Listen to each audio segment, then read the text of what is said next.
I'm Melissa, and my husband is Paul. He's a light novel writer and a freelancer who juggles multiple writing projects.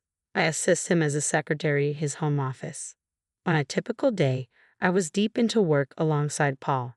As the clock struck 3 p.m., I yearned for a brief break. Yet our tranquility was shattered by the abrupt thud of the front door swinging open. Paul and I exchanged worried glances, bracing ourselves for what was to come. Party time. The living room door swung open with a bang, courtesy of Pa's older sister, Donna. Despite supposedly residing at her parents' house, she made a daily appearance at 3 p.m., indulging in tea and devouring all the snacks we had received as gifts before heading home. Once more, I found myself engrossed in work. Can't you see we're busy? Can't this wait? Don't be such a killjoy. I just want my tea, Donna retorted, unfazed by our irritation. Who do you think you're talking to? Donna flung herself onto the couch, crossing her legs with an air of entitlement. True to form, she raided our snack stash, filling the room with the loud crunching of her indulgence. Listen, it's beyond belief, Donna, I vented, frustration bubbling. She's so presumptuous and arrogant, acting like the world revolves around her. She claims to be a live streamer, but who knows how much she actually earns or anything about her work-from-home setup. And then she has the nerve to demand tea from me, her sister-in-law, as if I'm her personal servant. And as a result, Donna receives a scolding from my in-laws, though it's merely a temporary halt to her behavior. This demeanor has persisted since I first began dating Paul in high school, so it doesn't faze me much. Handle it yourself, I retorted. Don't you dare sass me, Donna shot back, her words punctuated by the scattering of snacks from her mouth to the floor. You dare talk back to me? You're the newcomer here. You should know your place. As the eldest daughter, I demand respect. If you can't handle it, then maybe you should consider a divorce. I was seething with anger at Donna's remark, but it was Paul who displayed frustration first. That's it. You're being unbearable. Leave. What? Hold on. Paul rose from his seat, seized Donna's arm, and escorted her out, her protests echoing through the room. And if you ever use the spare key we misplaced to barge in here again, I won't be so forgiving. I'll be informing Mom and Dad about this. Enough, Donna, enough fuss, Paul commanded firmly. He reached the front door, where Donna continued her complaints, and secured the chain lock, ensuring she couldn't barge in again. With deliberate clarity, he made sure Donna heard the lock clicking into place. Then Paul swiftly dialed a number on his phone. Dad? Donna's here again. Just a moment. Paul paused to address his father. The persistent knocking on the door echoed throughout the room, but eventually it ceased. It seemed Donna had finally relented and departed. Paul and I breathed a collective sigh of relief. I'm sorry for the trouble. Donna's presence seemed to prompt an apology from me. No need to apologize. Donna's been treating Paul like a servant since she was little. Paul, being gentle and quiet, never pushed back. But ever since we got together and married, he's been learning to stand up for himself, I explained. However, it's been almost 2 years since we married, and her constant visits need addressing. She even showed up uninvited while we had guests recently. Lately, our editor has been dropping by, typically between 3 and 4 p.m. Donna once even tried to flirt with the editor, asking, I'm his sister, what are your hobbies? It was so embarrassing that we've had to arrange for the editor to visit in the mornings instead.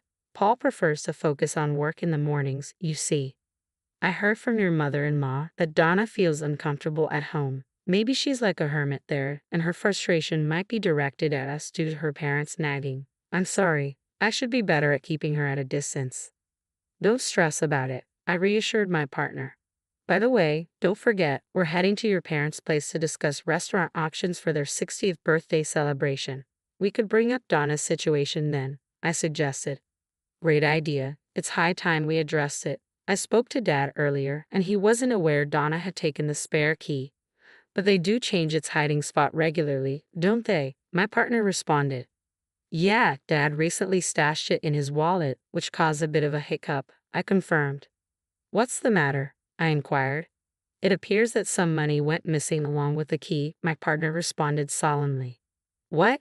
But she's denying it, so tensions are running high back at home. I expressed concern. I was hesitant to broach the topic given the circumstances, but I truly appreciate my in-laws, who have been kind to me since high school. I'm determined to properly celebrate their 60th birthdays, I affirmed. I want your parents to have a wonderful time. We'll address the issue when the moment is appropriate, I assured my partner. Agreed. Oh, speaking of which, what type of restaurant did you have in mind? I've compiled a list of options. Want to review them? My partner suggested. Sure, let's take a look, I replied. I presented Paul with the details of the restaurants I had researched and narrowed down. Seeing how diligently Paul worked, I wanted to offer my support in this regard. For the celebration, I intended to let my in-laws choose from the shortlisted options. A week later, we buzzed the intercom at my in-laws' house, but there was no response. Strange. They should be home, I remarked. Their car's not here. Maybe they're out, Paul suggested. Probably shopping. Getting things ready for our visit, I added optimistically. Well, let's just go in and wait, Paul decided. Using the spare key, Paul unlocked the front door. As we stepped inside, hurried footsteps sounded from the second floor.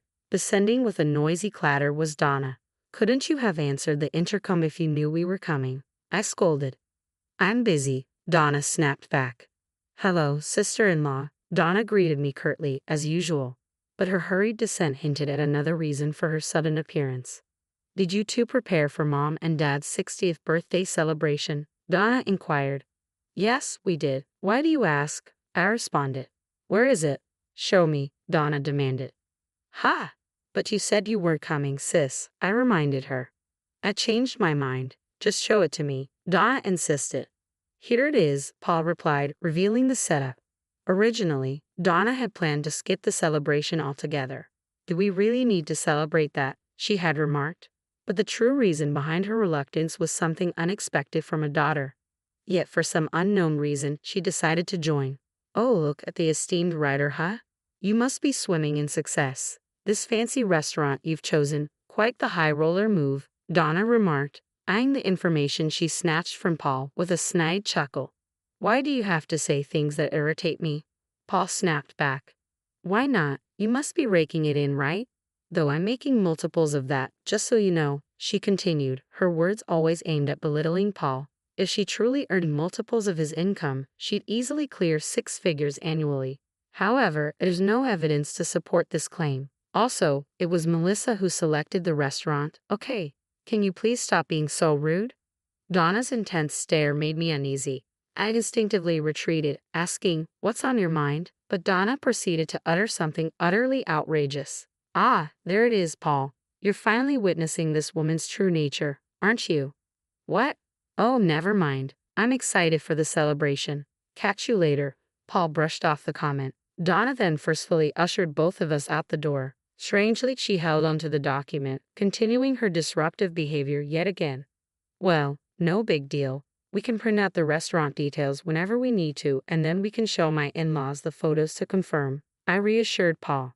As it happened, our in-laws had completely forgotten about our visit that day and had gone to a Sunday farmers market instead. They apologized to us later for the mix-up. With the venue finalized and the reservation complete, we eagerly awaited the day of the 60th birthday celebration. As we arrived on site, Donna and our parents were already there. Despite our earlier awkward exchange with Donna, we tried to push it aside. However, her smug smile directed at me sparked a sense of unease. Nevertheless, we proceeded into the restaurant. We were led to a private room, exquisitely designed in traditional Japanese style, surpassing the beauty depicted in online photos.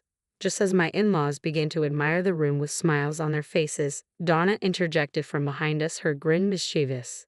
Don't let yourselves be deceived, Mom and Dad, she remarked suddenly.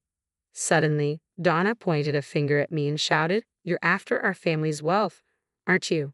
Her accusation startled not only me but also Paul, my father-in-law, and my mother-in-law, leaving us all in blank surprise.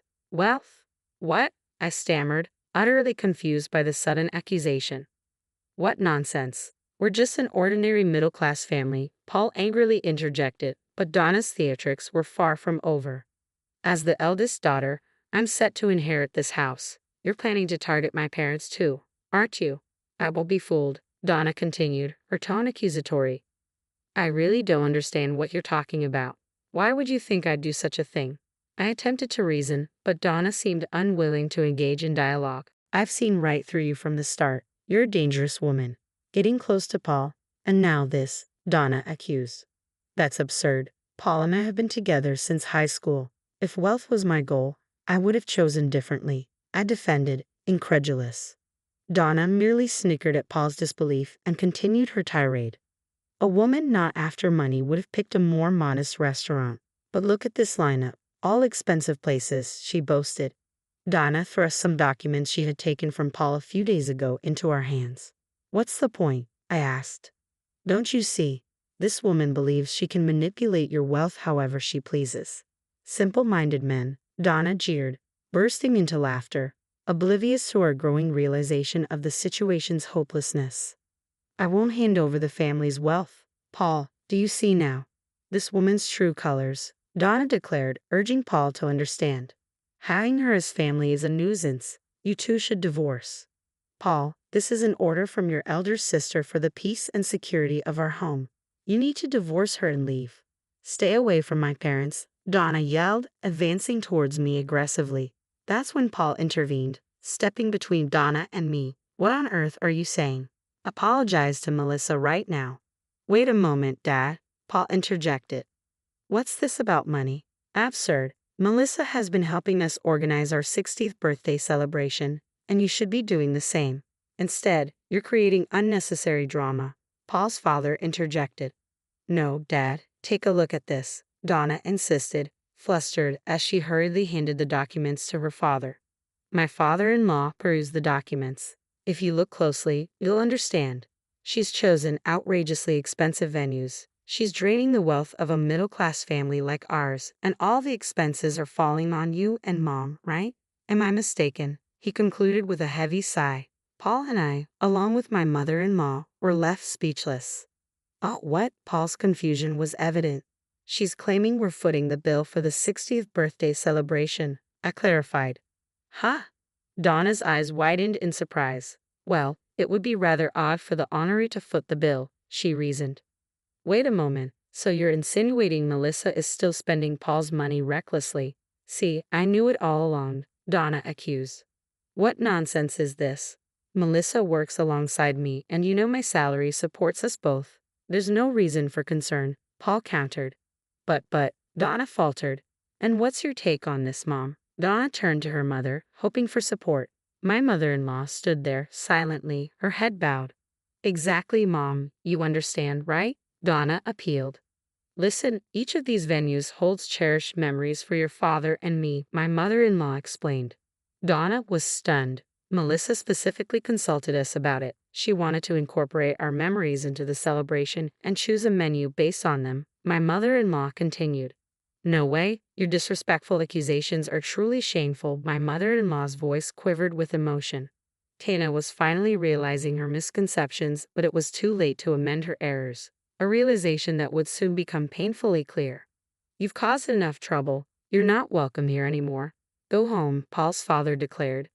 But Dad, why are you being so harsh? I'm your daughter. You can't just throw me out, Donna protested. But you were planning on not attending in the first place, weren't you? Don't worry about the cancellation fee. I'll cover it, Paul's father replied firmly. Wait, hold on. It seems we've failed in raising you properly. We've indulged you as our daughter, but now we've reached our limit. Leaving is for the best. Don't make decisions without consulting us, Paul's mother added, turning to Donna. I agree. What do you, Paul, and Melissa think? My mother-in-law's smile was unsettling as she spoke cheerfully. Donna looked at us with teary eyes as if pleading for help, but I remembered your sister's advice not to intervene in family matters. No, that was about my parents, I interjected. Ah, I see. Then I'll keep my distance. Please leave, my mother-in-law concluded, her tone final. Sister-in-law, Donna reached out for me, but my father-in-law swiftly intervened, positioning himself between Donna and me. Go home, he commanded, his voice low and stern. Donna glanced at my father-in-law's determined expression, recoiled, and promptly exited the restaurant. Afterward, we celebrated my in-laws' 60th birthdays and savored our meal. Upon returning home, it was apparent that Donna had been sulking. However, my father-in-law reiterated that she should leave. Donna burst into tears and caused a scene, prompting us to contemplate sending her to a rehabilitation facility.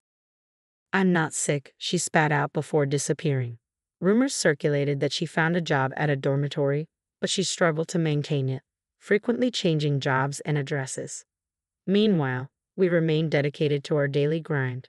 Our bond with my in-laws remained strong, and we cherished our time together. While we couldn't help but worry about our sister-in-law's well-being, we had no desire to endure her selfish behavior again. My priority remained supporting my husband so he could devote more